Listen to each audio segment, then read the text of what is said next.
Hello, my name is Fred Grooms. I'm a youth and college speaker, author, and educator, and I'm a dyslexic. I'm here today to do something that I said I would never do in front of a video camera, that I try to avoid doing in public all the time, and that is I'm going to read from a book out loud, a book that I've never read from before. It's written at a 5th grade reading level. And the reason why I'm going to do it is because I know that there are students that struggle with reading. They struggle with math. I know there are parents who are desperate to help their children, as well as teachers. And I know that if I can show you a little bit of my vulnerability, that perhaps you can find it helpful. I'm going to read from the book Percy Jackson, the Lightning Thief. It's a cold read, so hang on and here we go. I was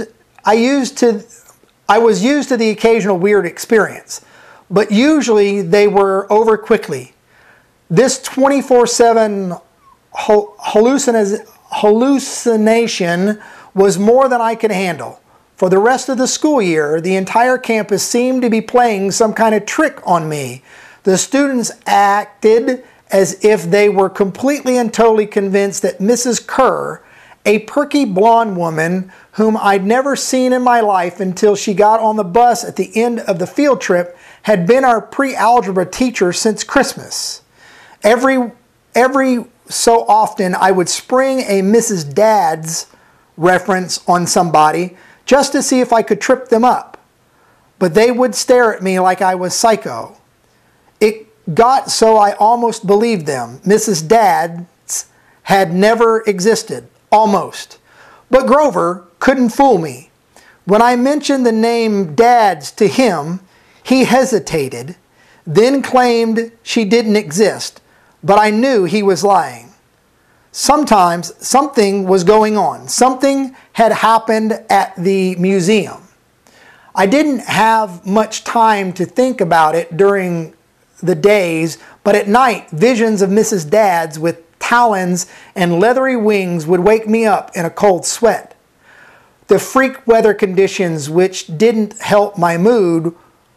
One night, a thunderstorm blew out the windows of my dorm room. A few days later, the biggest tornado ever spotted in the Hudson Valley touched down only 50 miles from Yancey Academy. One of the current events we studied in school, in social studies class, was the unusual number of small planes that had gone down in sudden squalls in the Atlantic that year. I started feeling cranky and irritable most of the time. My grades slipped from D's to F's. I got into more fights with Nancy Bobofit and her friends. I was sent out into the hallway in almost every class. Finally, when our English teacher, Mr. Nichol, asked me for the millionth time why I was too lazy to study for spelling tests, I snapped. I called him an old sot. I wasn't even sure what it meant, but it sounded good. Why don't we just stop there, because I think at this point you get the idea of how well I read out loud. Not so good. But again, the reason why I'm doing this is to show you and your students that it's okay. I struggle with this as a dyslexic. I struggled with math. When I was in grade school, I was bullied. I was picked on by the smart kids. I call it academic bullying.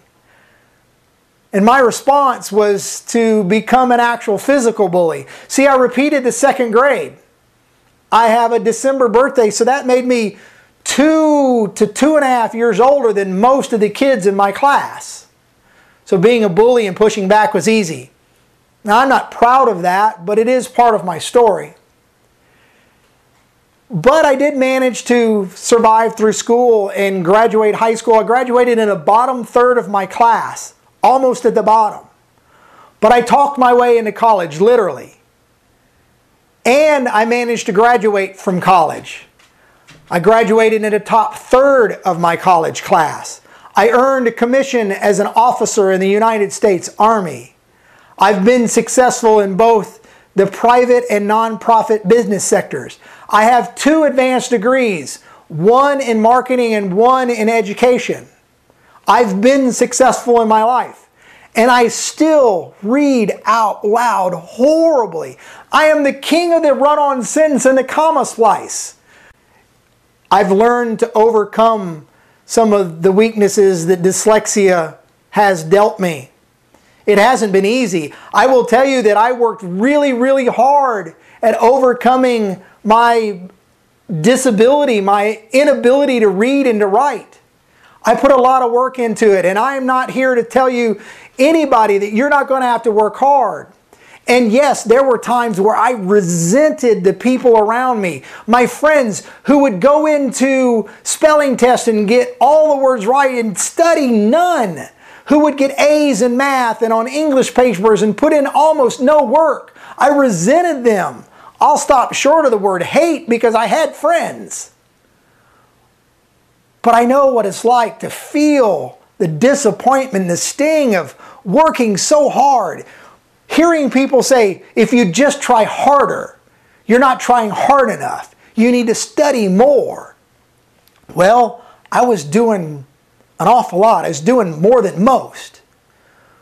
But when I got into college, I realized that I had other talents. There were other things that I was good at. And when I began to learn to focus in on what those talents were, put some investment into them, they became my true strengths. It motivated me ultimately to write a book recently, Who's in Charge of Bob? The Key to Moving from Ordinary to Extraordinary. I pushed it to Amazon.com, #1 bestseller. And I'm a dyslexic and I've written a best-selling book. You can do it too. You can do amazing things. You don't have to rely on trying to fix what's broken about you. You do have to manage it though. But then you need to focus in on what your true talents are. Invest in them. Make them your strengths. You also need to begin to really take control of your own attitude. Be in charge about how you feel about yourself. Don't let anybody else dictate who you are or who you're going to be. Be proud of right where you are right now, right today. Success will come your way. As I said, it's not always easy. And I still struggle today. I'm 50 years old and you heard how well I read out loud. But you know what? There are other things you can be successful at. Work on those. It's okay to be dyslexic. It's okay to have all the other LDs out there that are listed. Don't worry about it. Be more of who you were made to be. Don't be anybody else. For parents, keep working, keep struggling, continue to be your student's advocate. For the teachers out there, keep doing amazing things because I know you can. Trust your children. Trust that they'll do well. I hope you have found some piece of information here that's helpful. Please visit me on my website at fredgrooms.com or go to my book site, who'sinchargeofbob.com. If you want to know more about me, I'll post a link. I appreciate it and I hope you found this helpful. Have a great day and feel free to contact me.